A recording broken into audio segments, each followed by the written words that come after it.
to the Deadpan Diaries, episode number 6. Wow, time travels fast. That's been nice. I I'm remember Jeff. when this She's was just a Bronze. message. Yeah, When it was just, hey, do you want to? We should do something. We didn't yeah. even have a clear idea of what we wanted to do. We knew we wanted to talk. That much we knew. Hmm. And actually, just as a kind of building off what Bronze just said, just as a quick aside, there's been a lot of people, and it's actually been funny because I do a lot of different content stuff, but I've had people from Warhammer, from StarCraft, from I haven't even talked to some of these people in a long time.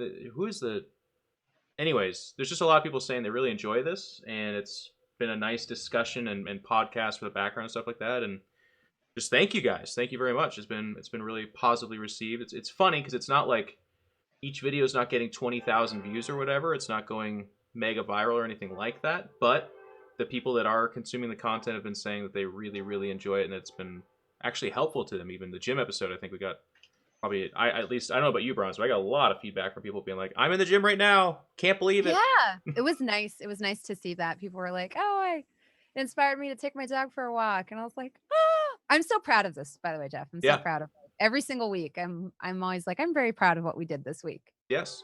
Me too. And even selfishly speaking, I don't know about you, but for me, it's actually like a really nice.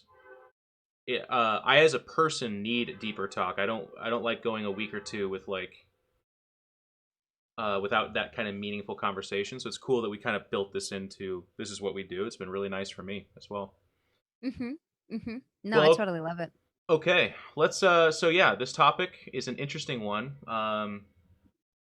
I think there'll be some repeat themes on this because and that'll probably just be something that echoes throughout our show anyways. But this week we want to talk about content creation and burning out and balancing friendships. So it's all over the place, which is so good because that's exactly what the show is every single time anyways.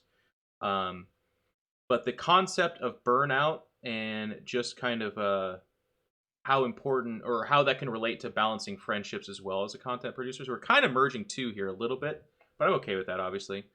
Because the other topic we were going to possibly talk about as well is balancing. Well, it's there in the title. Balancing friendships basically as you work with them. That's and one of the like easiest examples of that is when you get a roommate or something like that. We've all well maybe we all haven't had that. Bronze, I didn't even ask you. Have you had roommates beyond childhood? Once, and I would never do it again. There we go. See, you got a good story for me then. Okay. Yeah, never, ever, ever would I do it again. Unless it's a significant other, Hmm. there's no way. Okay. So maybe we dive a little bit into that too, and that is a little bit all over the place, but I kind of think they relate. And I'm excited. So, Bronze, you were the one that kind of came up with the idea of talking about burnout. So, why don't you talk about the entry point for this? Like, what are we talking about? Mhm. I guess maybe we should start out with what is burnout? Yeah, exactly. So, burnout is typically this isn't obviously the Webster's dictionary definition, but burnout is typically when you work very hard in pursuit of a goal or in your career.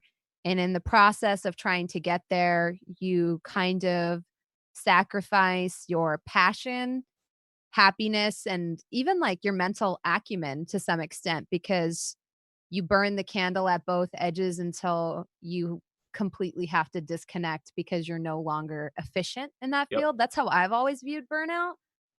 Some people view burnout as like snapping or something like that. To me, it's like when you pour yourself into a project or into a job so much that you can no longer do it well because you don't have the emotional or mental capacity to put anything more into it. Usually results in people having to quit altogether. Hmm. Or at It's least not not enjoying what they're doing. Yeah, yeah, it's not I wanna clarify, this is not restricted to content creation. I Hmm. always love that I feel like our show never really is just for content creators. It's stuff that because you and I have both had normal jobs, Yep. so I feel like we bring that perspective in. It's not just content creation, and in fact, I experienced burnout more often with other jobs than I did with content Hmm. creation. So Yeah, I think that's a one of the things you said that I really like for me, and this is where it's really relatable to me, is I find burnout obviously can come from many different things, but I feel it's basically a mismanagement of expectation is where I find burnout comes out the most. And a lot of times it's someone's like, nope, this summer, this thing's happening. It's going to be happening by July 15th. And if it doesn't happen by then I've completely failed and I don't like it. And then there's this like desperation to it. And again, this is kind of funny. It's paired funny with some of the other topics we had too, because where I was saying like set a date, set a schedule, like have a goal, because that to me is what works a lot of the time. But I like this as almost a counterpoint, but also just kind of a balancing act where it's like set the date, have goals if that's what works for you, if that's what works for your brain. But you got to be aware of the concept of burnout and aware of how that can actually hurt your ability to get to that goal, right? Mhm. I, it's a little bit blurry from what I just said, and the train, of course, is signifying that what I just said is complicated. Thank you, train. That's what that means. It just means all kinds of different things. But like, Mhm. I guess a good example of It's a this, metaphorical yeah, train. it's in all of our hearts. Um, StarCraft comes up a lot. Like, there's a lot of people who are like, I want to be a professional gamer. Now, this is an example that's obviously pretty specific, so it doesn't super apply to everyone. But the idea of like, I've just always wanted this thing. I want that. I'm going to make it happen. And then they tackle it and they dive into it, but there's no real tangible results. There's no clear, like, they're getting somewhere. So this Mhm. work they're putting into something that they want real bad isn't happening. And they want it so bad, but it's not happening, that they end up falling on their face and just being like, I can't do it. I hate it. I'm not going to do it. That's one example of burnout, I guess. And it's a tough one. Yeah. I think for me, when I experienced burnout was and this is actually kind of a useful story because I Yeah. think this is something that could turn into a tool to help counter burnout. One of the first times I tackled or grappled with the idea of burnout was at a job that I made like a decent amount of money in, but it was like the first time I had things like a 401k and benefits and paid time off. So it was like my first real job, Hmm. but it was stressful in that my coworkers would do things that would get to me, and I would then take that home with me, and it would affect my whole week. Like, I like, my days off were spent dreading going back to work. Now, I'm sure somebody in chat's gonna be like, "Really?" But if you've been there, you've been there when Sunday rolls around and you're like, "Oh my fucking god, I have to go to work tomorrow." It was that level of upsettedness, Yeah. And it gets where worse, I guess, right? yeah, yeah, where every single time I went back to work, I was already tired because my days off, I was already stressing about going back to work on Monday or whatever. And a tool that I've told my community about and something that kind of helps with some of that burnout, because burnout isn't just like putting in lots of hours. Sometimes Right? burnout can be like emotionally Hmm. you're stretched to your limit, from a shitty boss that yells at you to coworkers that you cover their shifts, but they're never willing to cover yours, Hmm. to, oh, well, Becky works the shift after me and I can't leave until she shows up, and she shows up 30 minutes late every single day. And you go home and it affects your entire life. Like, you take that anger and that frustration and it bleeds into everything. And something I had to start doing because the burnout was so real, was set a time limit Yeah. on when I was gonna stop talking about work because it was affecting my relationship. It was affecting my friendships. All I did was talk about work, work, work. People be like, "How are you doing?" Everybody knew my coworkers' names because I would complain about them. Now, in my defense, I have horror stories of things that my coworkers have done Sure. that I've told on stream before. Just they're terrible things. But on the other hand, it's like I'm not getting paid. Like I Yes. got off work at 5 and I'm talking about it until I go to bed. So something that I did was I was like, "You know what? If I get off work at 5, I have until 7 PM. And when the clock strikes 7, I'm not going to talk about work." And I had the same rule on Friday. Fridays at 7 p until 7 PM, that's my chance to vent because venting is normal, it's healthy.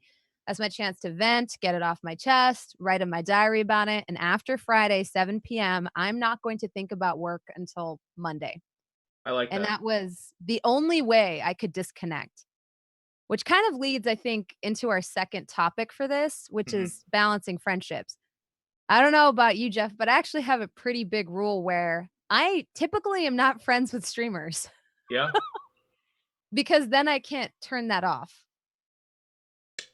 Like, do you Oh, feel like that the way? bitching about streaming and the job. Well, yeah, not even bitching, just like thinking about it. Hmm. So you said a lot of things. I so much more like your example than mine. I want to riff off a bunch of it. So I'm going to lose track Go of my for mind a it. couple times, but a couple before I get to that final point you made, remind me please to talk Mhm. about because that's a great point too. But like, I think there's some really cool things to take away from what you said, which is, and this is like less a helpful thing and more of hopefully an eye opening thing. When you're a person that complains, no matter how supportive your friends are or your family, or if like it's your mom or dad that you call to complain to, please know, outside of weird examples that I've yet to encounter, I guess, but I'm sure they exist, if you're just a negative person, there is an actual finite ish amount of that you can do before it starts to wear and tear at other people. Now, some of your Mhm. friends can listen to you bitch for years, and that's fine. And maybe that's just the relationship you have. Um, or it's like the culture you have as well. There's places where it's like more accessible and easy to be like, fuck this guy, that thing. And they're like, yeah, fuck that guy. Let's get some shots. Yo, okay, let's go get some shots. You're like, whatever. But generally, just please be aware of the concept, like Bronze just said, that if you find yourself kind of complaining a bunch and needing to vent to people, there are people that will support you in doing that, but over time that actually wears and tears at them as well. And you're going to start to notice that they're not returning calls as much. Like you want to go hang out and they're kind of like, I can't Saturday. And you're like, why? They're like, oh, sorry, I'm losing you. You know, like maybe it's not nasty and mean, it's not bad, but it just is something that happens. So being aware of the fact that you're burning out and getting negative on something is like such a good first step, because if it helps you to be cathartic and bitch to people, that's okay. But you have to be aware of the concept that if you do too much of it and it becomes who you are and it's what you do every day between the hours of 6 and 9 or whatever, it's going to have negative impacts on your social circles around you as well. And then I also really liked that you were like, I'm burning out on this thing, so I need to communicate about it. Like you were saying, like, here's the time I'm going to give myself to talk about it, but then I'm not going to talk about it. And I think those kind of boundaries also helps control this stuff, because sometimes you can't control what you're burning out on, right? Like some of our audience are going to be like, I work a shitty job, I don't like it, but if I don't work that job, I'm not paying for my two young kids that I Yeah. have, or Yeah. I'm going through college. I don't have the luxury of just ditching this and finding something else. I won't be able to make my payments. I get that.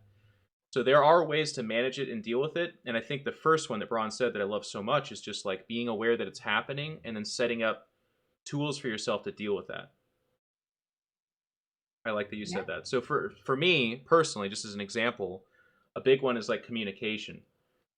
If there is a bad person or situation at work, and again, maybe the situations you can't really go in on them because they are your boss and you think they're kind of a dick and they might Mhm. fire you and you need this job. That's a bad situation, obviously. So I think we can't pigeonhole ourselves too much into a terrible situation. But in most cases, if there's something like someone just keeps coming up late and it's padding on to the workload that you're not getting paid for, make sure and communicate that to them. Like give them a shot. And I know that's a weird, completely obvious piece of advice, but I would say 8 or 9 of the people out of 10 that I talk to, the biggest problem they have in their life that they're not even aware of is they just don't communicate shit. And that's in their relationships, that's at jobs, that's at work, whatever. But burnout is so real. This is what leads to depression. This is what leads to like really bad stuff, that if you leave it unchecked and just think I'm powerless to deal with this, it starts to become what rules your life. So those are the And kind of, go people's ahead. like online, people's sort of input or discussion about burnout, in my opinion, is kind of like what you were saying, like utterly fucking useless, pardon Yeah. my French. Because most people are like, take a day off. And it's like when streamers talk about burnout and stuff, it comes from a place of extreme privilege. Like it's Yeah. always like, remember self-care, take a day off. And you're like, bitch, some of us Yeah. can't do that, you know? So when I usually talk about burnout, I talk about managing it because I've definitely been in the position where I can't quit. So I Hmm. have to come up with tools on how to deal with this looming monstrosity, right?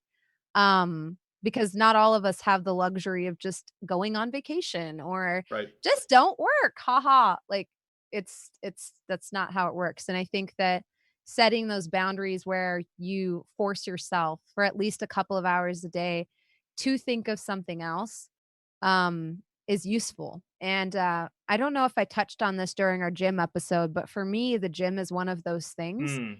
Hmm. It counts as self care because whether I want to or not, that hour I spend in the gym, I am not thinking about any of the things that stress me out because I can't. Like, I'm tired and I'm focusing on what I'm doing. Um, Obviously, that's what works for me. Different things might work for different people, but for me, I don't have the luxury of thinking about Susan and my shitty coworkers because I'm too busy, like, trying to lift this weight, and I Yep. my that's not where my brain is at. So when I leave the gym, I'm automatically in a better place. So I always try to advise people to take mini vacations. Um, 30 minutes of mindfulness before you go to work. Like if you just wake up, I know nobody likes to wake up early in the morning. I'm probably like the fucking weirdest person because I do. But one of the things I started doing before my shift was to take 30 minutes for myself. Hmm. And then I'd make myself a cup of tea and I'd always get myself like a delicious treat, like danishes or pastries or something like that. And I'd sit down for 30 minutes and have a cup of Earl Grey and have like a biscuit or something. And I used to feel like really good before going into work. That sounds nice. Mini vacations can really help you. And a mini vacation is just something nice you do for yourself every day so that you can kind of keep that burnout at bay. Because I understand that it's not as simple as just take the day off, haha, because Yeah. it's not a thing. And I think that's such an important point too, because this is where we mention anxiety as well. So, like, if what you're doing is not an effective disconnect or way to try and temper the burning out that's occurring, it'll continue to grow. It's going to become something more. So, for some people, they're like, well, what I do is, I read the newspaper. But if you're reading the newspaper and you've got the shakes and you're sweating because you're so anxious, then that's not enough of an escape for you. So you got to try to find something. And again, and I love that you mentioned privilege because this is exactly what we're talking about. Some people are like, no, no, what I'm burning out on is a life lock. Like I'm stuck in the situation, and that's almost a different issue. But at the same time, I think it's so important to identify that and it was said in the chat, and I really appreciate this comment. One of the things that I think is the catalyst for burnout is the feeling that there is something bad happening and you can't stop it. It's just going Mm, to keep happening. Um, we've all been through shit. We've all been through some really bad stuff. So we don't need to have like an arms race of who's been through the worst or whatever. But I will tell you, most of the people, if you're listening to this right now, you have found a way to overcome what you thought was the worst thing ever, or you're currently in a really bad situation. But like mastering a part of it and just taking off a chunk and handling that and compartmentalizing and moving to the next is such an important thing. And for burnout, that's a big deal. Because I think burnout, the end result of burnout is I can't do anything. Fuck it.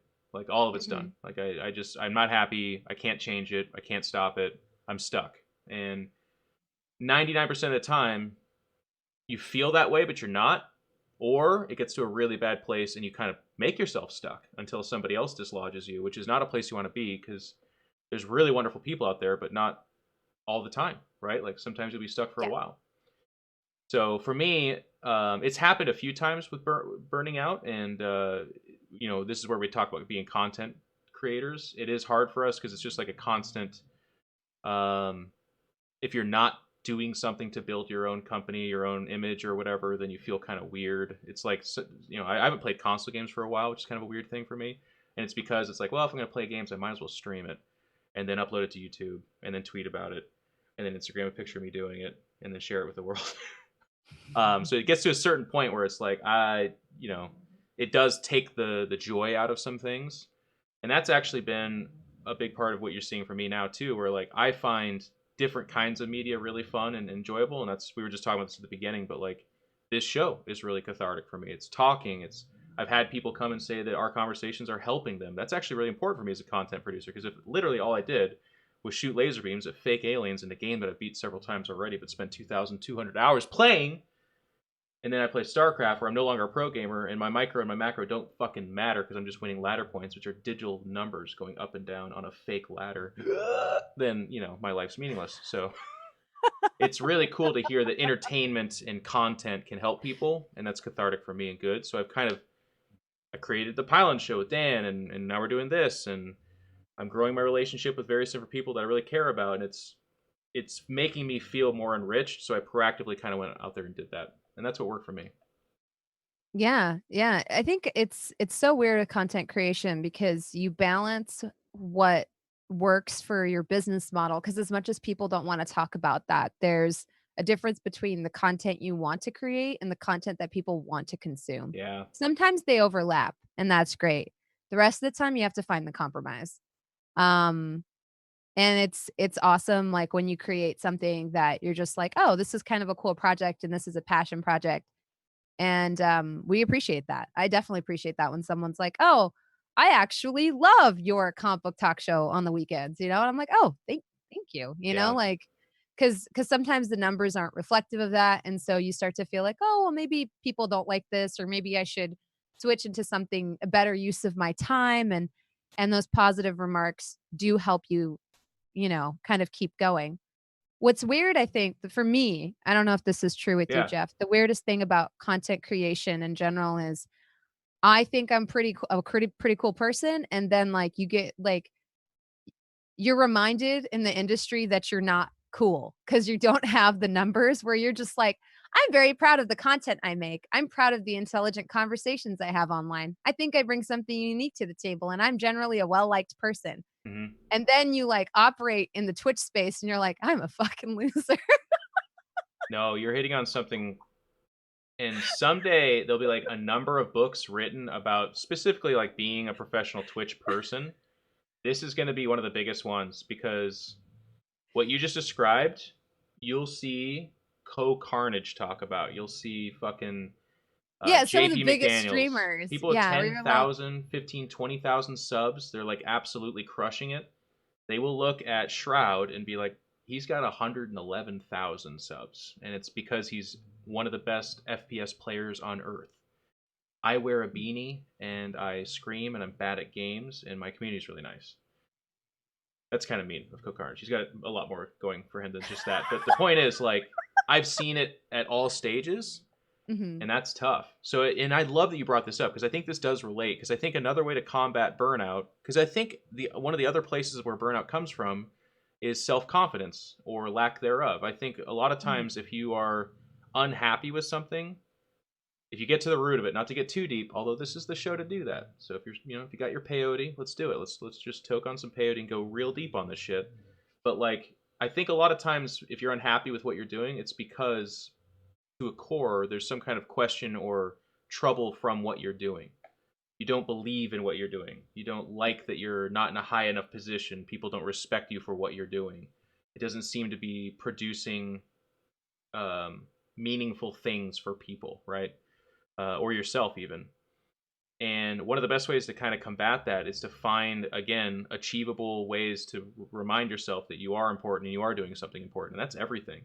You could be literally stuffing chickens in Missouri in a factory and know the job itself's not super impactful and incredibly important, but you're fucking working your ass off to support people that you love and you're doing this really insane job and you're doing that because of what how good of a person and dedicated you are. And maybe that's not going to carry you the whole way, but I am a huge um, believer in like mental massaging yourself and describe like helping yourself believe that you are good and what you're doing is okay. Because it's so easy to do the opposite, like with what Braun just did. Like, I'm successful, I'm a cool person, I'm good, I have great content, people like me. I'm nothing on Twitch. I'm minuscule and I'm tiny and I don't matter. It's like it's much easier to think that way. It'll just naturally happen. You have to actually like spend active time working on yourself to believe, that you're better than what the world will crush you into.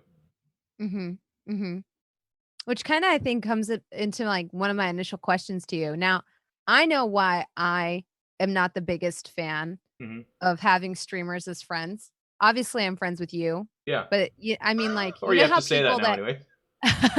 you know, like, how people are I don't know, I see it all the time, especially maybe it's because I live in Seattle, there's a lot of streamers here, but, I mean, you live in Bay Area, there's a lot Yeah. of streamers there too, where it seems like streamers only hang out with other streamers, or Hmm. maybe that's just what it looks like from their social media. I don't. And the reason why is I love hanging out with people that are like, "What's Twitch?" Because they have such a normal, like, outlook on life, and it's a good balancing, like, it's just very grounding to be around people that are like, "Wow, you did this? That's so cool. Good for you." Instead of being like, "Oh, you got the sponsorship? I did too. Did you know so and so just cracked 20,000 like, because it's like one of those things where it's like nothing you accomplish on Twitch is that impressive to other Twitch streamers, but when you're hanging out with a bunch of people that are, like, just normal people that are paying their bills just like you are, it's such a fucking grounding influence because you Mm. realize that even if your Twitch channel tanked tomorrow or everything went away or you got banned, like, your life would go on, and remembering that, even though it sounds weird, is very important. Oh I think yeah. it's super important to, like, have a social circle that reminds you of, like, you had a life before you made this platform for yourself, and you will have a life after. It'll be fine. Whereas Twitch streamers just talk about like I love turning off stream and feeling like I had a great cast and then like going and do into my normal life and having a great time. And anytime I've been friends with streamers, I do that and I'm like ready for the next day, the next stream. And hearing them talk about view counts and sub counts and like, oh, my sub count dropped this month and da da da da. It makes me think about how my sub count dropped this month. And there's nothing I can do to change that. I Mm. could stream 20 hours, 40 hours, 60 hours. There's no guarantee that my sub count is going to go up. So what's the point of thinking about it? Nothing. Yeah. I would rather think about what I'm playing tomorrow, how I'm gonna make that stream awesome, resetting for the next day. Maybe I didn't feel like I was on my A game today, and maybe I wanna have, like, the right energy and the right gusto going in tomorrow. I'm not gonna achieve that by hanging out with a bunch of people who make me realize that, my sub count's dropping too. It's probably a trend across Twitch. Like, ultimately, I can't change that. The only thing I can change is the content I put out. I can't change whether people are gonna support that or not. Yep. So what I like about this, and where I think it's super applicable to what we're talking about too, is like you are being proactive and mature and responsible about what works for you. So for me as a person, I almost liken this to like the dating thing too, where people are like, "Well, I can't date someone that's less than 5'8". I just won't do it." But the best and most sweet and amazing person in the world that they haven't met just yet could be someone who's literally 5'5" or 5 foot or 4'10". I don't know. The point is, it crushes what they just said, and it could work. So for you, like when you're like, I don't like to be friends with streamers, I think to myself, well, I mean, there are people that stream that don't exhibit the behavior you're just talking about. And of course, I think, you're not saying, no, that's it. They stream, so I don't like them. It's like you're saying this is what typically happens and this is what doesn't work for me. And that Mhm. to me is so important as a concept because both apply here. Um, the other reason people say height, I guess, is because sometimes if they're like, let's, as a terrible example, let's say they're a 5'10" girl and they typically say I like to date taller guys. It's not necessarily just because they find that more attractive. It's because when they date shorter guys, they have to deal with this weird situation where a lot of times the guys are like, "Can you not wear heels?" Or "Do you mind like standing over there because it makes me look really bad when you're towering over me?" Like that weird shit actually does happen. So I could see why some girls or guys would be like, "I just don't want to deal with that. I just want to get past that and deal with other things." That's a different situation. Same in friendship. If it causes bronze anxiety for people to just constantly be like, "Hey, yeah, let's go hang out. Let's get some boba." Oh my god, can you believe September? Did you see what they did? 2 for 1 on Twitch Primes. I had never. Oh my god. And then that's all they do that night. So then for her, that hangout time, that friendship was not relaxing. It was anxiety inducing and kind of shitty. Um, the bad thing to do is to just passively be like, "I'll just absorb it. It's me. I'm sure it's my problem." And I think we do that as young people. We've all had those toxic friends where they're like, they just do something bad and that's what they want to do, and maybe you communicated to them you don't want to do that or whatever, but it just keeps happening, and we just keep going back to them and we just keep hanging out and like, man, I feel like shit all the time and I feel like I'm a bad friend. But as adults, it's important to, and this relates to burnout, but like be responsible about that. If Bron's got like several friends, and it's like, it's not like Bronze has to be like, "No, you're a streamer. I'm not talking to you. I hate you. Okay, we're not Mhm. friends." It can just be more like you keep it at arm's length, and you don't ghost them. You don't like fucking block them on Facebook or whatever. It's just that when situations arise where they're like, "Let's hang out," you can be like, "Oh, I'm sorry. No thanks." or whatever, because that's really bad for you and it causes anxiety and stress to you. And if you do have the Mhm. kind of friendship or relationship with them where you can be honest, you could be like, hey, I'd love to hang out. I just can't talk about streaming this weekend. I'd like to just do anything else. Give them that chance, because then if they're like, you know what, I respect that. Let's do that. Let's go see a movie and have dinner. And then they don't fucking do that thing, then you have a really nice time with them, and that can be really cool Yeah. as well. Yeah. I mean, it is nice to have friends who stream because it's people that relate to what you're talking about, and I totally understand that, but, like, there's definitely a balancing act to be Hmm. achieved there. Um And yeah, it's just it's also good to have, like, the perspective of I don't think your entire social circle should be one thing, you know? I think that that's always bad. And a really good example of that is I used to work at this, like, company that created content, and a lot of us worked there together, and then I had a disagreement with that company. They canceled the product that we were all on, and anytime I hung out with those 5 people, all they would talk about is, like, that thing and how shitty that was, how bad that was, how wrong that was, how we all got Hmm. screwed. And after the 4th or 5th hangout, I'm not joking, like over a 6-month period, because we used to hang out like once a month, I finally got to the point where I was like, "Guys, I can't get over it because you keep, like, drudging it up, and every time you talk about it, I get angry again." And I can't do that. I can't do it every Yep. month. I don't know if that's how it is for you guys, but for me, every single time they talk about it, I get fired up again. And be like, "I can't believe that I got away with that. That's some bullshit. That's not worth it." Da, da, da. And I'm like, "I can't do this every month because I get over it and I heal and I move on, and then every month you guys bring it back up again." And Hmm. maybe that's their healing process. Maybe that's what they need to do is, like, drudge it up every few weeks and, like, say their piece and then go back to it. But I can't do that. And it's completely what you said, Jeff, like, having that open communication to say, "Hey, I wanna be here for you. I'm still your friend, but for me personally, this is, like, stifling me Hmm. professionally. Like, I can't grow and move on because we keep bringing this up. I just wanna move past it and keep going." People go through different processes. It's like one of the first things you'll learn in a relationship is how Yes. differently people act after they fight. Like, how long it takes one person to cool down versus the other. Some people like to talk it through, other people like distance and silence. It's gonna be one of the biggest hiccups you'll ever come Oh my god, across. yes. And unless there's like really toxic behavior, which is this gets muddy because some people will think the other healing process is toxic, but like in general, what you just described is such a big one that they're the people who are like, we just fought, so I need clarification that we're okay. I need to talk it out. We need to hold each other. I need to feel good afterwards.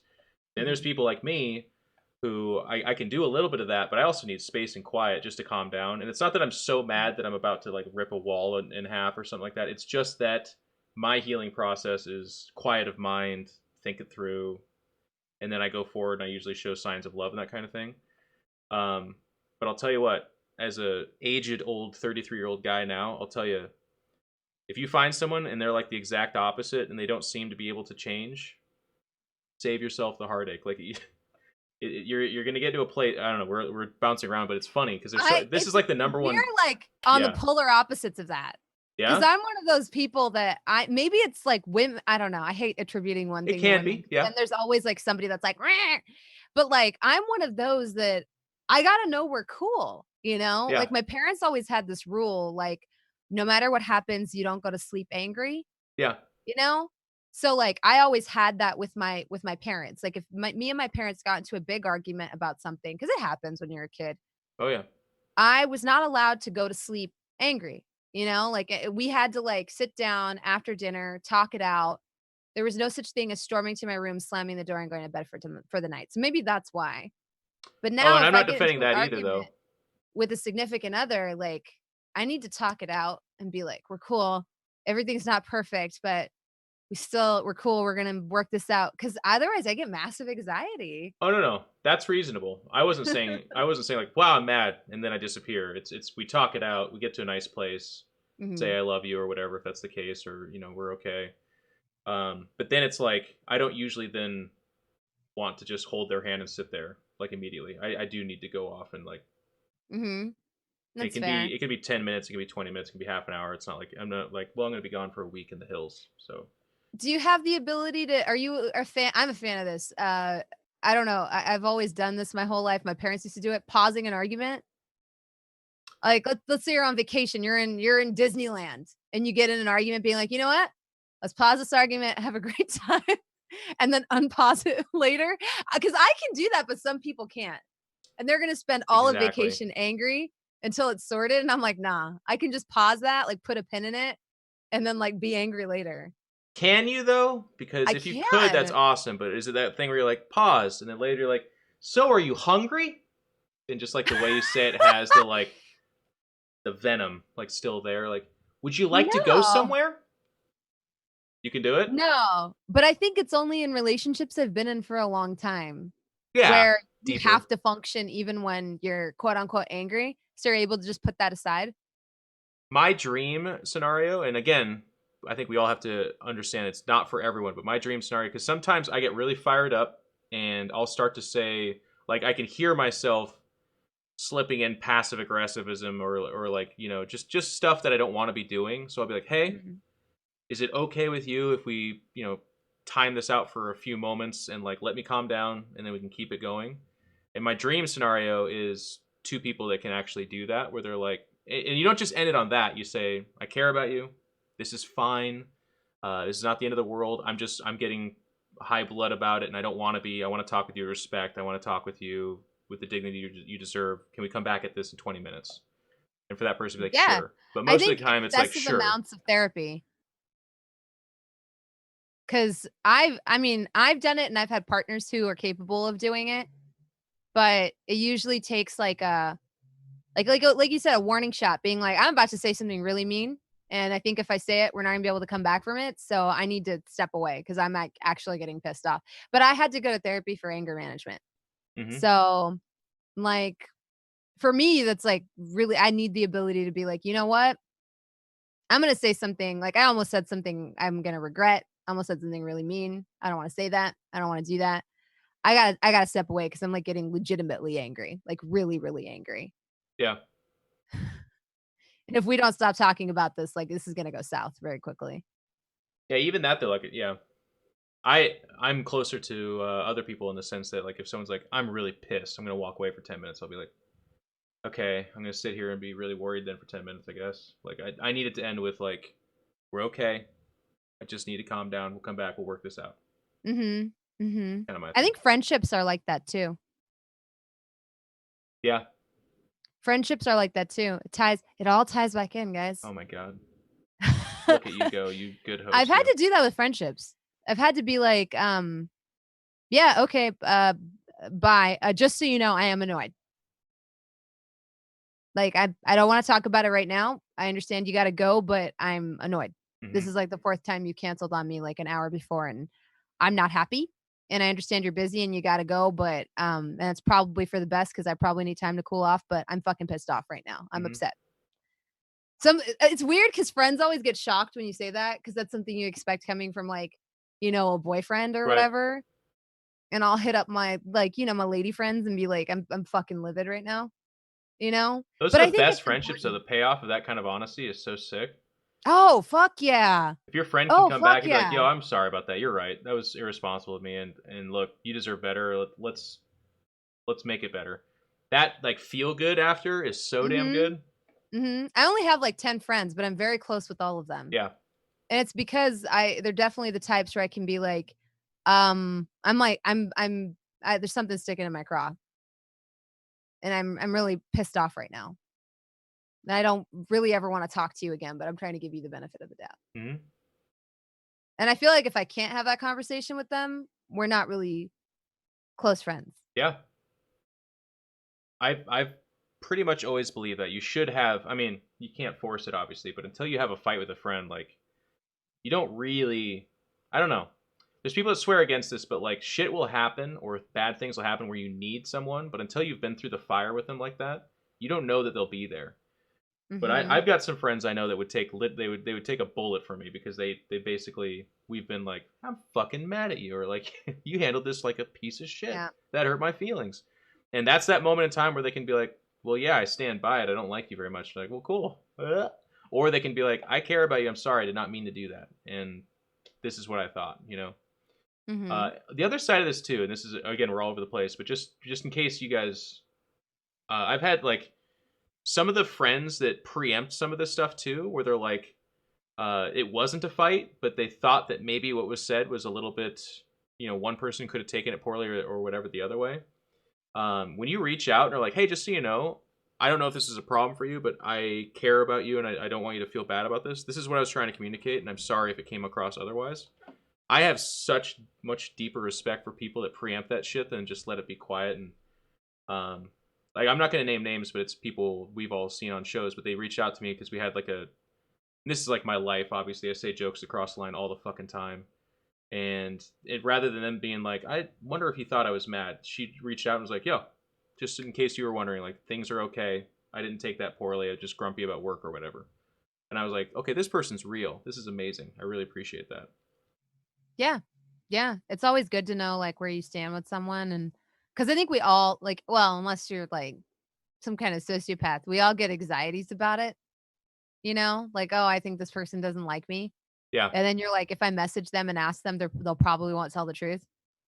Oh, I totally like you. Oh, why'd you even think that? Yeah, basically. Um, it's weird because it all ties together. So, like, and I don't know what, and this might sound awful, but I'm just gonna say it anyway. Good. I don't like friendships that feel like a whole lot of effort. Hmm. In the sense that I'm totally cool being that friend that people call when they need help, but I don't like too much emotional labor. And by that, I mean friends that are like, "Oh, looks like you're hanging out with the cast of Daredevil now. Guess you're too busy to hang out with me. It's been several months since we hung out. Yeah. Looks like you're too famous to hang out with me now." And you're just like, I worked fucking 60 hours this week and now I gotta deal with your cunty ass fucking text messages. Like, for me, that's like "Oh, we're not gonna be friends no more. We're not gonna be friends." Like, I can't handle that. I don't know, are you like that? Are you more patient with that shit? I'm not patient with that shit at all. I'm patient with a lot. My friend's like, "My car broke down. Can you give me a ride to work?" Fuck yeah. If my friend's like, Hmm. "It's been 10 days since you talked to me. Remember when we were gonna go see Shazam together? I noticed you saw it without me." Ba-da-ba. I mean, I'm not like that necessarily, but what I would say is, again, what I like is you're being mature and aware of what works for you and what doesn't, right? Like, I think younger people or ourselves in the younger times just want all the friends because it's like a weird way of garnering acceptability. It's like, I have so many friends, so I must be okay. Um, I have a lot of friends that I don't talk to for like, I might talk to them twice a year, but they're my fucking brother. Like, Right? they're my best friend. If they got thrown out of their house, they'd be on my couch the next day. I don't care. That's totally fine. And then I do have friends that are a little bit more needy. And I'm not going to bend over to change for that because that's not how I am either. I'm not a talk on the phone every night, call up and maintenance type of guy, or like, hey, you like so and so's picture on Instagram, so like, does that mean you're better friends with them now? Like, that's just not who I am. I can't really do that. Um, and I probably should be more proactive. Even like hearing you describe it's kind of funny. I don't have a whole bunch of problems with that, but like, it's not who I am. I'm completely turned off by it. Whenever people are like really weird about that passive aggressive and stuff, my friendometer in my head already just goes boop Yeah, boop right? boop. It's like a Sims thing. I've only ever watched Sims played. I've never really played it myself. So, but when I watch it played, like they have this like little meter on the top of their head and it like goes up or goes down depending on the relationship. My brain does that too, for sure. Mm-hmm. And I think for me, the big thing is I go through long periods of time where I don't want to do anything or talk to people, and Yeah, I just wanna play games by myself on my own or, like, do weird things like sort my Magic: The Gathering collection or, like, alphabetize my comics or do something that gives me clarity and makes me happy, and that's not something I can really involve somebody in? introverted, Um right? Yeah, yeah, so that I go through periods of time where I'm incredibly, like, just a creature of solitude, and when other people push their and for the record, this is sometimes for months at a time. Mm-hmm. When my hedgehog passed, I definitely went through that hardcore. And I know you're probably like, "Your hedgehog." I had that creature for, like, 7 years. It's like a pet that's very dear to my heart. So, I went through a period of time where I was like, "I just need to be by myself and think about my life." I'm tearing up just thinking about Yeah. it. So, clearly, I'm still not over it. And I did have people message me and make it very much about them. Like, they got, like, like, people that were like, "Oh, hey." Like, I I remember I read one of the texts on stream. I don't know if anybody from my chat remembers this. I read one of the texts on stream because I was like, "Am I crazy or is this incredibly rude?" And to my shock, my chat agreed. Maybe it's obviously they're biased, but they agreed. They were like, "No, that's weird," because it was like, it was like very guilt trippy Mm, in the sense that it was like, "Hey, I don't know if I did something to upset you, but I've always considered you a dear friend, and it hurts my feelings that if something happened between us, you wouldn't tell me." And just like this long, like, wall of text that was like so like guilt trippy of like, "Oh, you haven't hung out with me, so clearly something is happening yeah. between us." And I was just like, "I wasn't angry at you, but now I don't want to be your friend." And I don't know if that was like maybe too much of a nuclear response, but I was going through this thing where I was like, I wasn't angry, but now that bitch is like on my shit list. Like Mhm. legitimately. Like I don't want to talk to this person anymore because I'm just like, who does that? Yeah, well, a That's lot so of people. emotionally manipulative. Yeah, it's not. I'm not that I would ever defend it, but it's like that's actually pretty common, right? Like people. Mhm. That's a moment of insecurity where they're asking for you to affirm that their insecurity is unfounded. They're like personalizing your quietness, and they're not thinking to themselves, she's dealing with the loss of a pet, or maybe she's just busy as shit. They're instead saying they're being quiet to me as an attack to me, they're not thinking about me.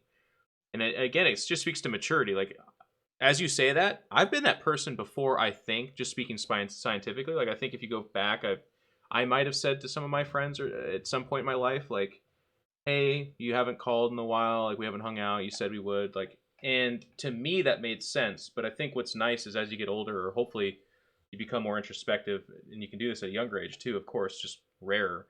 But you think to yourself, there's such a better way to word that. Like it's just like arguments in relationships. Like you tell someone to calm down or like try to explain to them why what they did means that they have no reason to be upset. You're never gonna. It never works. It's never going Mm, to happen. If there's a 17-year-old boy or girl in this chat listening right now, you are gonna want to explain to someone at some point in your life, probably 100 times, that what they are upset about is unfounded and they shouldn't. Don't. It'll never work. And it's not even that you're necessarily wrong; it's that it won't work. So in this case, had that person reached out to Bronze and been like, "Hey, I feel like you're down. Is there anything I can do for you? I'm really sorry that you're going through this period. If it's too needy or you want quiet or space, that's cool too. But like I care about you. I'm thinking about you. I'd love to see you." Um, maybe Braun still says I fucking hate you. I don't know because Braun's kind of edgy no, like that. I But more probably would have been people, like, "Aw, yeah, this person's cool." and that's still a piece of the same thing. Because if they are like, no, I don't like you. I'm upset at you. They'll probably tell you too, or guess what? Then they're the snake, and it's not on you anymore. But there's just better Yeah. ways to get what you want, and it comes off less selfishly, and it's going to get you better results. That's like a just a life hack, I guess. Just better to do Yeah. it that way. Yeah. I don't know, it's such a weird balancing act because in general relationships are kind of like it's not a one-way source of happiness, you know? Yep. But when it comes to burnout and then like having high maintenance relationships, in my opinion, only makes it worse Hmm.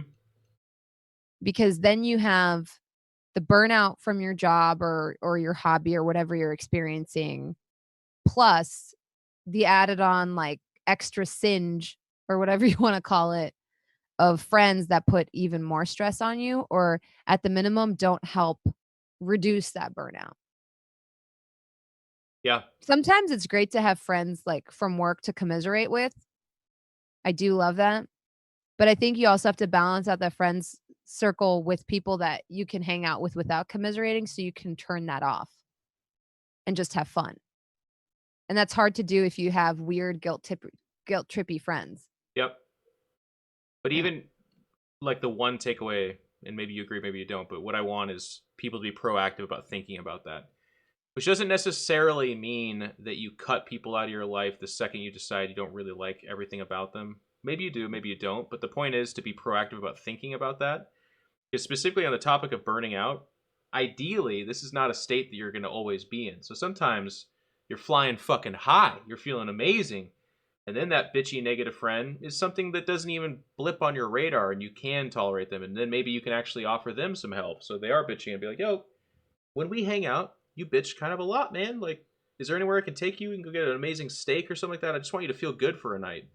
And it makes it a little bit harder for them to be like, yes, let's go get steak. And then I'll bitch at the steak dinner. But if they do, then it's like, all right, well, that's just kind of all they do. Yeah. But like, sometimes you can be the person that gives that person a chance to shed their negativity. But then other Mhm. times, if you're in emergency mode or you're struggling or you're burning out on stuff, don't throw yourself in that fire or give them a chance to surprise you too and be like, hey man, I'm having a tough time right now. I really can't, I don't want to go out to dinner and bitch about that thing that happened at work for the fourth month in a row. Okay. Like, I like you, I care about you, but I just can't do that right now. And if they're like, well, fuck you, then guess what? They weren't that much of a friend anyways. You Mhm. just uncovered a time machine and you saved yourself a lot of pain. That's the hard part too. And I know that doesn't do a lot of good for a lot of people, but sometimes sometimes people go through breakups or they find out a friend's not really a friend. You were gonna find that out. It was gonna happen down the road, and sometimes it's just better to be honest and upfront about shit so that it doesn't happen further down the road when you really need someone or whatever too. Right? Like Yeah. bronze cannot deal with someone that just is like, hey, we're fighting, but I'm gonna walk away and I'll talk to you tomorrow. And I really don't like you. Goodbye. That won't work for bronze relationships. So I don't care how handsome he or she is or whatever, you probably should not find yourself in a relationship where you're like, well, they cook incredibly well, but also the way they fight makes me want to kill myself. So I don't, it's this back and forth thing. Yeah. I actually liked something that you brought up earlier. You were saying how you don't like when someone has like a list of, or that it's not wise when somebody has a list of like, oh, I'm looking for X, Y, Mhm. and Z because they really limit themselves. I believe that's also true of like in terms of like, I want a girl who plays games and this, that. For the record, I don't think you need to have somebody that has the exact same like hobbies as you. I think you just need, male or female that has respect Yeah. for your hobbies. Yes. And I think people for some reason tend to conflate the 2. The amount of times I hear in a week, like, I just want a girl that plays games. And I'm like, why? You can find a girl that is a personal trainer and respects the fact that you play games. Yep. Yeah. Imagine. No, That's I like always think it's a weird. little bit of a funny bluff when people do that. I don't know that there are people with their lists and their things, but I think I've more often seen those people get dislodged from that than I've seen people find what they're looking for with that too. Like, but what's kind of Mhm. funny about this is sometimes there are things that just don't work. Like if someone, I know people that are like, I'm a devout atheist. I cannot be Right. with a super Christian person, and that's their thing. Okay, I understand the fundamental difference. Or someone's like, I never want to have kids. That'd be the worst thing in the world for me. And then someone else is like, I only want to have kids. Like I need to. That's what I want is to be a parent. Okay, I get that. But to your point, and I laugh is when they're like, yeah, I need a chick that can. I need her to be able to prestige 3 times on Call of Duty. Like if she can't do that, then I don't even want to talk to her. And it's like that's a tough one. It's a tough one for me to wrap my head around. If your dream woman walked over and you're like, "What's?" And she's like, "What's Call of Duty? Is that a fish?" And they're like, "No, can't do it." I don't think so. That or they, like, try to pull their significant others into their hobbies. Sometimes that's fine. I think in some cases, if there's, like, a natural interest or Hmm. something like that, that's fine. But I think a lot of times it's cringy and awkward and a little bit forced, and I don't think you need to do it, you know? The It's respect always is a fun big to one, though. find. Huh? The respect's a big one, like you said. That is Yeah. absolutely a must. Mhm. 'Cause the reason I bring it up is a lot of streamers say that they wanna date other streamers, and I'm the opposite. I'm just like, I don't have a list, but there's one rule on it, and it's that I'm never gonna date another streamer. And I think part of it is like, it's I'll I'm sure remember. that I shouldn't have that list, right? Probably. But I think that so many streamers, like, have this, like, idea that they're gonna date another streamer and I don't really think you need to. I think you just need to have a partner that understands what you do for a living. You know, I don't think you need to be a doctor to date a doctor. I don't think you need to be an engineer to date an engineer. I think that, I've been with people in EMS, which is a field that is infinitely more stressful than this one, right? You're talking about people dying and 24-hour shifts and coming home covered in guts and blood and things like that, and I had a parent who worked for the police department, another incredibly stressful job. So, Is I think it's Aghanim a your matter. community? Did you Huh? bring this? Is Aghanim from your community? No, I don't think This is so. pretty good timing. I liked it. I play Oh. games. My wife cooks. We enjoy choking each other as our shared hobby. It's good to share hobbies. My mind took that to a very different place, and I think that's what he wanted. He's like, "It's jujitsu," and I'm like, "Yeah, it's jujitsu." Uh, my thing is take what Braun said is the respect, man. Yeah. And you can find hobbies to do together because they get that, like, as a couple, you wanna find things to do together. Yeah, That could be something that you discover together, like snorkeling or traveling. It doesn't have to be, "Well, we need an activity we do together, and I play Magic: The Gathering, so guess what we're doing this weekend, babe? yep. I'm gonna teach you how to tap your land." Like, no. Like, if there's an interest, like, "Oh my god, how do you play that?" Then yeah, but, No, I'm just kidding, man. That was funny. Um, we should "ABB, probably do let me see another. your spinal centipede." What? I said, "ABB, let me see your spinal centipede." Dirty talk using magic cards? I was inspired by our choking friend. Oh, that's fine.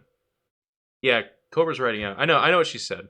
I'm just that wouldn't work for me, I suppose. I don't know. The takeaway from this is just to be responsible for it. Like for some people, it's going to be weird. They're going to be like, I can't date someone for this thing, and we can sit on the outside and be like, oh, that's so silly. But if that's actually true for you, and the same is true for friendships, that's okay. Like that's the thing that, as an adult, I'm finding more and more. This is a way tangent. I'm getting ahead of my even thoughts. Usually, I think something out and then I say it, but this time I'm just going to go with it. We had a Mhm. PA this last weekend at our gig that was just like high strung. Maybe they were dealing with something at home. I don't know, but they like came in. They're like, "I'm your PA. Are you the talent?" And I said no, and I walked away. And I was the talent because I was just being weird. And he later found out that I was the talent, and he got really mad, and then went and like threatened to quit. And was like, "I can't work with people like that." It really flipped out.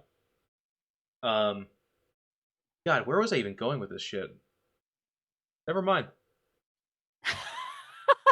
That's the thing. I'm one of the hosts of the show, so I can just be like, I was gonna tell a story with this, and I had a point to make, and Uh-huh. now I cannot fucking remember. Sometimes that happens. Yeah, or when you get older, I guess. uh, the takeaway, the point that I was trying to make though, is just like be responsible with that. What works for you and doesn't necessarily have to work for somebody else.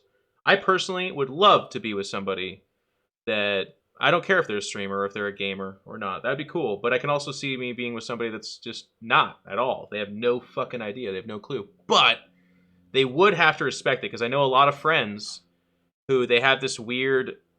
They think it's endearing, but it ends up usually. I have not seen it spawn into a positive thing, where they're hating on them for their Warhammer hobby, or they think playing video games is like a complete waste of time and really stupid.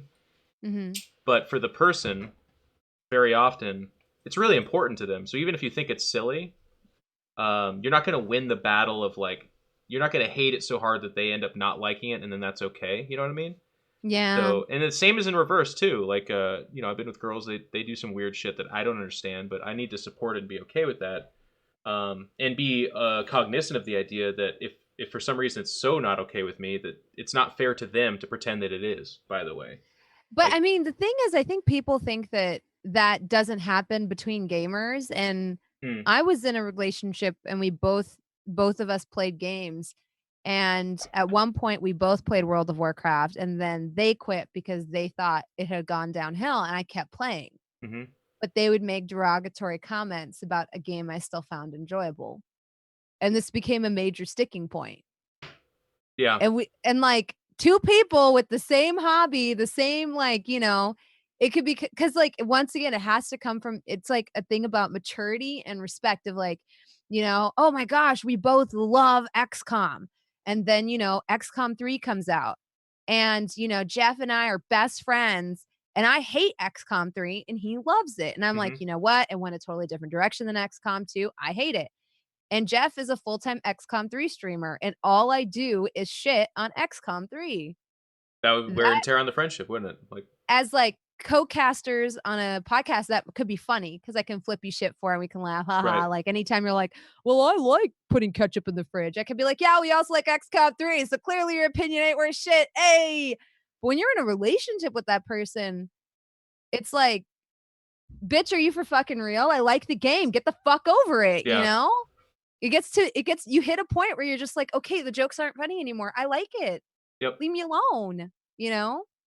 It Flat happens. out, just speaking to pragmatism, flat out, one of the sexiest things you can ever do is be supportive, and like genuinely supportive too. That's Yeah. that's the easier way to go with it. Like, if you are proud of your partner and you love what they do and you like what they're doing, that is such a huge turn on for them. It's such a rewarding, not even to sexualize it, just literally like it just feels good to be with somebody that's like, oh my god, that thing you're doing is amazing, and yes, that's so cool that you do that.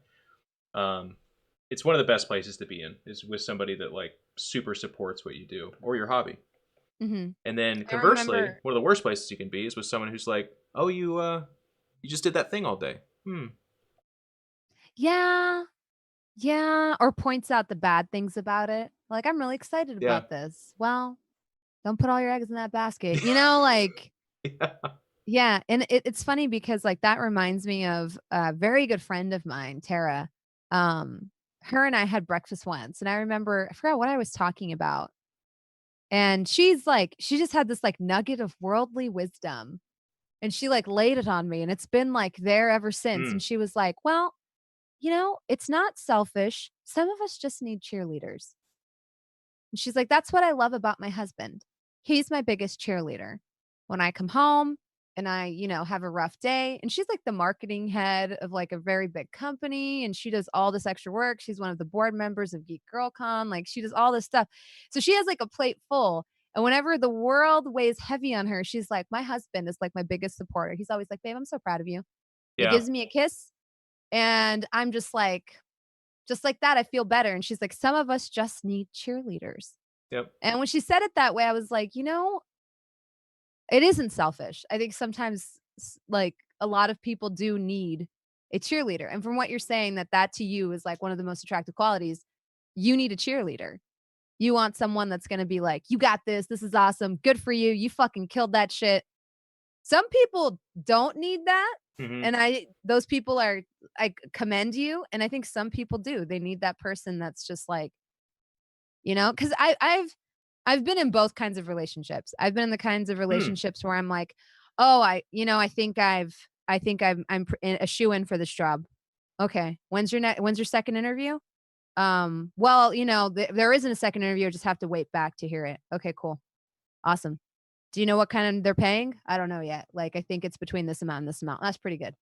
And then I've had other friends where I'm like, other relationships, I should say, where I'm like, "I really nailed that second interview. Oh my God, let's fucking go get beers on me. High five. Fuck yeah, girl." And I'm like, I needed that, you know? Like I really needed that. Sometimes you like, because I some like that. people, it's not that they're shitty. They're just very practical about things, or Or they're they don't different. need that positive reinforcement. Yeah. So they don't know to give that positive reinforcement. Yep. But I need the high five and beers because I internally don't congratulate myself. So I need Yes. that from the external, you know? And good for you for being aware of that, and that's okay. Yeah, Like, yeah. that's the world that I'm trying to walk my brain through is you kind of people are so fucking different and so unique. And I think if you think to yourself that you're going to kind of just naturally, like, you're an L shape and they're like this, and you're like, whoop, boop, oh, we're a box. Wow, we we made that work on accident. Like, no, motherfucker. And the more time you spend with someone too, like, you're gonna find, wow, they chewed their mouth open. I didn't see that coming. Holy shit. Like, it's gonna happen. Like Seinfeld, the entire joke for that whole show was these beautiful women that Jerry would fall have a relationship with. He'd always find something that was terrible, and they satired about it. And they made that a comedy, and that's a thing. But that's also life. Like, your best friends, your good friends, your significant others, your husband, your wife, your girlfriend, your boyfriend, whatever. You're gonna find stuff that is not super okay. And the best thing you can do is to have that talk first or to work through it. And I'll tell you what, the biggest thing from there too, talk from the perspective of it could be you that needs to change as well, by the way. For Bronze, this whole time she's saying these things, I'm like, okay, that's what works for you, that's good for you. But in practicality as well, how she handles that is very different, right? So if a friend did reach out and was like, hey, we were supposed to get coffee and you kind of bailed on me, what's going on with that? And she's like, you're putting pressure on me that I don't want. Fuck you, we're not friends. And also, you're a streamer, and I already thought I was not going to like you. Well, then that person could be like, Bronze, it sounds like you're going through a tough time. I care about you. I'm going to give you some space, but I'm not okay with the way you talk to me. And then maybe Bronze is like, Jesus, this person's wearing the pants in our relationship. I was being a total bitch. I'm going to talk to them later. That person seems pretty awesome. It's not always that what you need and want is the right answer. But if you're being self-aware and honest with yourself, where, like, you can go into a conversation and be like, this is something I need to feel and want, that other person is going to get your back really quickly. They're not going to be like, hold the phone. You wanted high fives and beers? I think that's stupid. I will never do that for you. And Mhm. what you're going to get instead is a pina colada, and we're going to eat tacos. And then you're like, I feel weird about this. That's not what I wanted. And they're like, well, I know better than you because I'm smarter and a man. And they're like, okay, now I really hate you. Then that's not good, right? But at the same time, if they're like, I don't know, the point is just go into it with the idea that it's not that you're making a demand and that person fulfills it. It's two people communicating honestly and trying to find a common ground. You should be able to Mhm. find the common ground and help each other. Mhm. Yeah. And I think, like, having that honesty with yourself on how much you can take or where you can make adjustments and where you can't compromise also feeds back into, like, helping with that burnout. Like, trying to figure out how you can minimize what you can't take with your job and what you can take with your job, where you can compromise and what you can change, and then working towards those things, you know? And maybe you come to the conclusion that you're not gonna survive in this job, that Mhm. it's not gonna happen. Even then, it doesn't have to be quit and follow your dream job or this other pipe dream. Sometimes it can simply be, taking out time every day to have an exit strategy or move maybe even laterally in your job. I think people always think of vertically, maybe moving laterally is it, like maybe you've been working in the police department for years and you're burnt out. Maybe moving to dispatch, you might take a pay cut. It might have other things. Maybe you don't like the shifts. Maybe you Mhm. don't like, X, Y, or Z. But trying to look at options that will extend sort of like your cool down, I guess, on Yeah. whether or not you can survive the burnout might be what you need to do to continue on. And this applies to any field, I think. Yes. I would say, interestingly enough, even the practice of trying to find a way to mitigate or master the burnout can be therapeutic. It can also be damaging, and that's where, like, the um, almost the meditative state that you need to kind of try and work yourself into comes into play. If you're looking for a way to alleviate burnout and you have to go to, like, your second, your third, your fourth option, that can be more burnout. You can be like, there's nothing that'll do it. Oh my God, I tried these other things, they're not working. Or you can be like, no, no, no, I will find something. This one didn't work out. Okay. Next one up. Okay. I need some help. I'm going to ask for some help from my friends. I'm going to ask for some help from my significant other, my family, whatever. Work through it with each one and keep working on yourself to believe that you can beat it. Um, some people, you could have the most impossible situation that does not seem like you're going to be able to beat it, and some people can't, and that's the really sad reality. but you need to convince yourself or try to that you can. Have to. Mhm.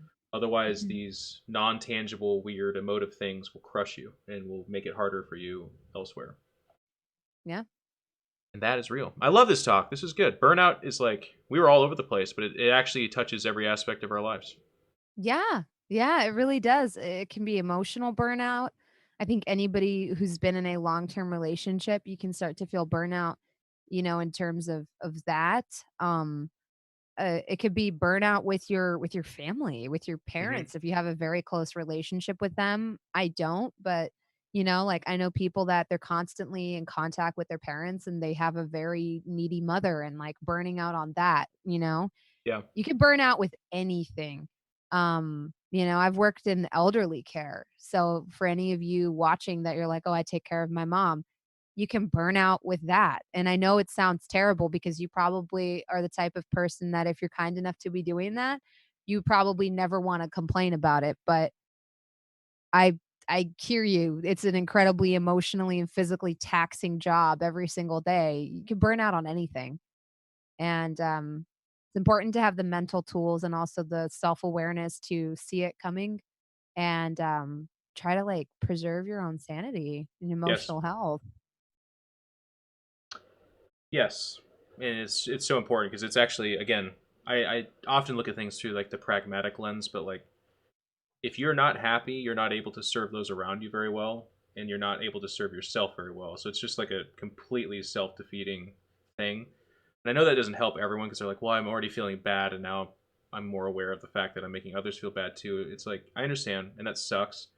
But this whole talk and a lot of what we were saying is trying to be like, to pretend that we won't get in a rut and we won't burn out is a folly. That's silly. You should never do that. I don't care how good you're doing in life, you will find yourself in a place where you're like unhappy, not progressing.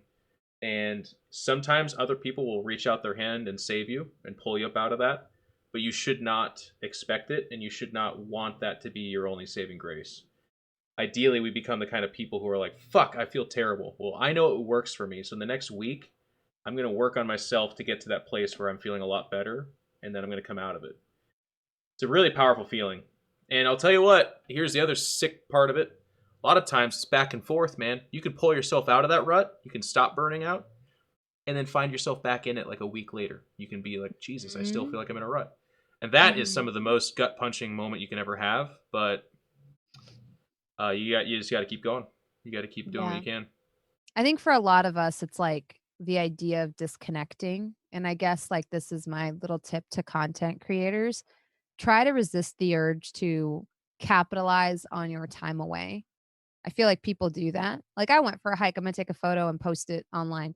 Just try to do things for yourself and for no other reason. Hmm. Like just really try to do something that it has zero benefit to your social media presence. It has zero benefit to anything at all. Do something that is completely for you and maybe keep it close instead of like posting about it or thinking of posting about it or something like that, just try to like have like a true disconnect, go hiking and turn your phone off, go fishing for a day, and turn your phone off. I used to have that issue with one of my jobs where I used to get calls when I wasn't at work. So Hmm. I would just I would turn my phone off and then deal with it when I got home. Um, Yeah. yeah. Maybe like for 3 or 4 hours, I just turned my phone off. And then deal with even if it was something small, like, "Hey, just wanted to know if you could come in later today." And like, no, I don't no, because it's all that's all it takes to, like, pull you out of, like, vacation mode? Yep. Oh no, I strongly considered us having a whole episode on social media, but I think it would just literally be an hour and a half of me talking about how it's going to kill all of us. And like, Oh, uh, it's gonna definitely kill all of us. Yeah, it's the death of me for sure. yeah, Yeah, it's yeah. how fast it happens. So Just like, yesterday, I went on Instagram and, like, yeah, I saw this person, they just got engaged, they had their entire Instagram was, like, photos of Hawaii, photos of Coachella, and I'm like, "What do I do? What the fuck do I do? had a bean taco. What the Well, fuck do I do?" yeah, You know? And then I realized, like, but this person I literally had to have a sit down with myself, Jeff, and, like, be like, "Wait, you're having an existential crisis over this." And I was like, "Right, but this girl hates every day of her life And she's one of those people that lives for the weekends because her job is garbage, you know? All she does is work so she can afford the Hawaii trip, afford the Paris trip, afford the London trip, right? I, on a day-to-day basis, probably have a better quality of life than her, you know? I had to really think about that. I was like, well, every single day, I kind of do something that I enjoy. I'm not working the 9 to 5 soul-sucking job and living for the weekend. I'm doing a 9 to 5 where I'm like, "Huh, we did Deadpan Diaries today. I feel like I made a lot of good connections online. I feel like I made a lot of good content today. I feel really good about what I did." And then I'm still like, "Man, that bitch travels so much. What the fuck do I do in a year?" Go Well, right back to Bronze, square what if I told you you still have further to go on your journey? Because as your unhired therapist, hearing you say that you kind of needed to tear her down to make yourself feel better is one. it's not your final evolution. You've got more to go, and that's okay. Mhm. uh for me it's because I can feel the same energies, right? I'll look at someone's Instagram and be like, Jesus, they're doing so good, and that makes me feel kind of bad. um my thing is like literally just the monotony and act of every night before I go to sleep, I'm like strolling through Instagram for an hour, and then I check Twitter, and then I check Facebook, and I check these things. Just try not to. I'm that's for me, that's what worked. Like I check all that shit all the time, and it is related to work. It's also how I connect to friends, and that's nice. But if you are having like a mentally tough day and you're feeling bad, and the picture of somebody else happy in an exotic place will make you feel worse, Don't do it. don't go to the fucking place where they post those pictures. Don't do it. Don't do what I did yesterday. And also, the other check-in I had with myself before I tore that girl down was this: social media is the best parts of Oh somebody's life yeah. distilled. Oh yeah. Just fucking remember that. Like, I'm serious. Like, that Hawaii photo you're seeing is probably from 2 years ago. I'm serious. Like, Hmm. because it's about posting content, keeping it fresh. Like, you're not seeing the newest photos, you're not seeing the newest pictures. One Hawaii trip is like fucking 3 months of content, right? Like, I'm telling you, like, understand that what you're looking at, the dinners you're looking at are not the, "Oh my god, it's been 12 hours since I ate. I'm gonna have a bowl of cup noodle." It's like distilled, weaponized perfection, the best parts of somebody's life. Yes. And by comparing yourself to that impossible standard, you will always be miserable. Always. Yep. And sometimes it's okay. Sometimes you can take that. Sometimes it's nice to look at other people's pictures and be like, that fucking person looks amazing in that bikini or whatever, and that's okay too. But other times, if you feel yourself getting negative about it or it makes you feel bad, be self-aware of that. Anyways, we'll have to do a social media episode because, like I said, you and I, it Yeah. sounds like, could rant about that I for. don't think either one of us likes social media. We'll have to bring in somebody to be the counterpoint. Does Brett like social media? I think Britt would like anything we'd ask her to, so it's tough. Just kidding, Britt. I don't know. Yeah, We you're should right ask though. her. She might be I feel like she would be one of the ones that's like, "No, there's some good things too." 'Cause she could see the good at anything. We might need a counterpoint. Otherwise, it will Yeah, definitely be an hour of us shitting all over social media. you're right. I'll have to think. Let's think about that. It's not even that they have to be a defender. It's just that they, because it's not like I would. I like. I do think social media is like the modern cancer, but like it has its uses. Obviously, like it's still nice. It is intrinsic to our business, right? Like we need it. If I don't have a Twitter, if I don't Can have we an have Instagram, merch that just says modern cancer on it? it was sitting like 6 months ago, but now it's social media, guys. Can you believe how fast cancers happen? All right. Well, it's been another long episode. Let's go ahead and wrap there. But thank you all. I think this was our most meandering one yet, but I make no apologies because again, I love that we talk about these open-ended concepts that I think are. And Braun said this earlier, but they're applicable to everyone. It's not just a streamer that burns out. It's not just somebody with a roommate that has to work on balancing friendships and stuff like that. Like these topics, what we're going to always strive to do is make this relatable and something people can access, and hopefully it reaches somebody and improves their lives. That's kind of what we want. Bronze, what do you got coming up? What are you doing? Just the usual. I'm up to my normal streaming shenanigans and still working on my D&D podcast. Eventually, it will see the light of day. Until then, I'm Yeah, just on Twitch early in the morning. because I'm an early morning streamer. We got a podcast, and you got the Real Wives of Ravatica, right, or whatever. It's the same thing. It's gonna be like That's a gonna be the let's same play thing. podcast. Yeah. Do you know your cast yet? Have you announced any? Have you anything? Yeah, it's gonna right now it's mostly just community members, but I'm also working, I think like we might get Julia Dennis from Relics and Rarities, and then one of my other friends who was on one of my old shows from the Out Crowd, Tara Colson. We'll see if they want to join. I Cool. might have Britt on too, because I feel like she would do a good job playing, a basic bitch. Brit's great. You'll have to try Yeah. and get her to not be a Druid. druid. Apparently, that's all she is. She can be a druid if she wants. She'll Well, just be a fair trade druid. there you go. Make sure and follow that bronze girl as well on Twitch and on Twitter.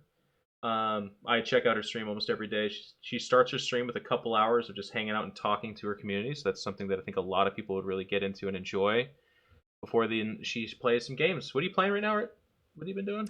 Today I played Tropico because that game is probably more addictive than crack cocaine, if I'm being completely honest. You played Civ, right? Yeah. Okay, just Yeah. I'm making a sure. big Civ, Age of Empires, Warcraft, Total War. Really excited for Total War 3 Kingdoms. Really love Total War Warhammer. It was kind of my introduction into Warhammer a little bit. And it did a great job. Yeah, I love that. Love that game. So for me, Tropico is like the perfect management of like political intrigue, because it's like, well, political intrigue light plus like city sim management. I love it. Yeah. This is my first Tropico game. So before anybody's like, all of them are like that, this is my first one. Number 6 is my first one. And I'm like, this is great. And you get to like make all the political rulings you want. Like whether you want your country to be communist and this, that, and the other. And you also go through the different ages of man. So you have to like choose, you have to balance your relationship with the Axis and the allies and like make sure none of them go to war with you. Or if they do, that you're adequately prepared for that. But then you also have to manage your economy and pass laws and like do all this other stuff. Totally cool. And I love it. So very cool. You can also catch us tomorrow on Jesse Cox's channel. We do the Sunfall cycle. It's really fun. It's on YouTube. So if you're like, well, I didn't watch the first few episodes, that's a great like watching in the background kind of thing. It's just a good show. We're both on it. We have a really good time. It's pretty silly. But we're mentioning Britt a whole bunch here. We're going to try to get her on as a guest. I see Eric in the chat all the time too. I kind of want to do like almost like a D&D episode where we talk about the various different things of D&D. Fun. Would that be fun? Yeah. Eric's one of my favorite D&D minded people. And we could like, honestly, we could have 2 different shows on that because I think Britt would bring a lot to the table from the production point of view of like the logistics of like bringing a live show to air and like what that takes, what makes a good D&D cast and this, that. I think she would have a lot to bring to the table on that. Whereas I think Eric would have a lot to bring to the table in terms of mechanics and like writing a good campaign and like structure of a campaign and things like, I think both of those would be like, yeah. That would be fun. Because we should totally bring Eric in the loop on GMing. Yes. I like it or too. Or Steven. There's like this higher minded DMing these days in D&D. Like people are being more conscientious of like gender tropes and just the various different things that if you go further back in D&D they weren't thinking too much about. Like anything, right? There's like a lot of movies where if you watch right now you're like, Jesus, that's really racist and sexist. Just to the changing of times, we're becoming more self-conscious. For me, I will be streaming the Pylon Show tomorrow as per usual. This is if you're joining me from that Bronze Girl or from YouTube or whatever. We stream a whole bunch of different stuff here. But we've been absolutely loving the Deadpan Diaries. Just to echo what we said at the beginning, been getting a lot of really positive feedback on that. Thank you guys. Feel free to continue the conversation in the chat, or excuse me, in the comments of the YouTube video, and share it around. I think it's really good content that people really. I'm sure we'll get it in this video because I'm about to say what I'm about to say, but I've still not had someone be like, I don't like this. This is stupid. I don't like people talking about stuff. It seems to be the kind of content that if you listen to it, you like it. Yeah, I'm guaranteed. I know. There's going to be... Who would just say, I don't like them talking about stuff? Yeah, I listened to it for 2 hours. Hate it. Anyways. Thank you, guys. It's been really nice. We'll be back next week. And as always... You're going to be back tonight, though. You're going to play some Warhammer. Yes. The stream will be back on in a little bit here. We're going to stream some Warhammer with my buds. and then I'll be streaming all week before I go to San Diego for a Warhammer 40k tournament this weekend. But we'll be back on next week with more Deadpan Diaries. Thank you guys so much. Goodbye, everybody.